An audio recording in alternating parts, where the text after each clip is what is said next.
Gusto ka ng istorya ng kawali. Okay. So, meron daw magtatay. Itong magtatay na to, yung anak niya, 5 years old na, never sila naghanda sa birthday ng anak niya. So, siyempre, 5 years old, medyo parang ramdam niya na parang wala akong handa every year. Ipagbata ka, di ba? Parang wala ka pa iniisip. Pero sabi niya, Tay, total Tay, 5 years old na ako, okay lang ba? Magkaroon po ako ng handa sa birthday ko. Yung tatay po niya, mangingisda. Sa tabing dagat po sila nakatira. Excited po yung anak. Sabi niya, o sige anak, total, 5 taon ka na, mamaya, gumising ka ng maaga. Papalao tayo sa dagat. Manguhuli tayo ng panghanda mo. Excited yung anak. Alam mo ginawa ng anak? Hindi na natulog. Excited, birthday niya na Sabi niya, birthday ko na, wala nang tulugan to. Di ba ganun yung iba? Pag birthday, wala nang tulugan. Hanggang umaga na. Ngayon, pagdating ng alauna ng umaga, sabi ng tatay, anak, kamusta ang tulog mo? Tay, hindi na po ako natulog. Hinintay ko na po kayo bumangon. Sabi niya, excited na po ako. Si birthday ko na po. Sige. Ngayon, pagdating nila dun sa bangka, si bangka lang to karagatan ko, alam mo yun sa dalampasigan. So ngayon, habang nanguhuli po sila, binato ng tatay yung lambat.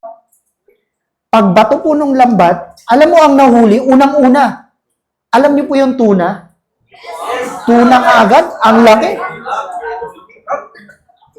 Imagine mo, yung tuna, hiwa-hiwa na Hiwa-hiwa na agad. Sabi nung anak, Tay, ayan na, may panghanda na ako sa birthday ko. Alam mo, sabi nung tatay, tinignan yung tuna, malaki. Tapos hinimas-himas. Ginanon, no? Tapos gumanon yung tatay. Pinakawalan sa dagat. Sabi niya, yun na yung pinakamalaki. Gusto ata ni tatay, dolphin Mas malaki. Hindi, sabi niya, tuna Hanggang pag nakahuli siya, may bangus, merong mga tilapia. Ang ginagawa, pag malalaki, pinapakawalan sa dagat. Ang gusto siguro ni tatay, dolphin.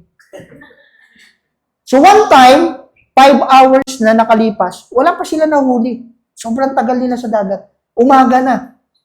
Pagbato ng lambat ito, may nahuli. Alam niyo yung dilis?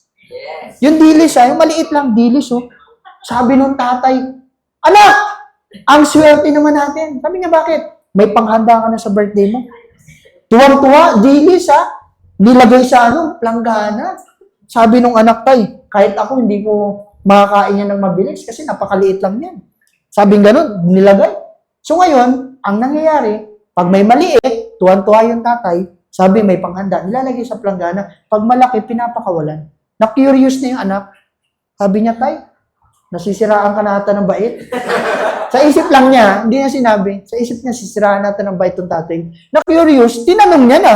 Sabi niya, Tay, ba't ganun? Pag nakakahuli ka ng malaki, pinapakawalan mo.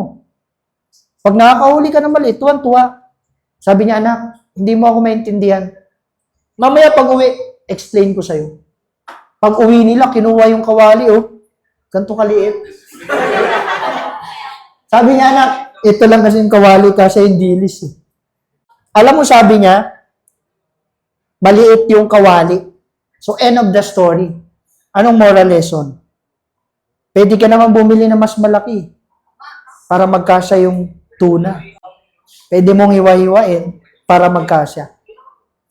Pero minsan, dahil nga maliit yung kawali, kahit anong laking opportunity, nawawala.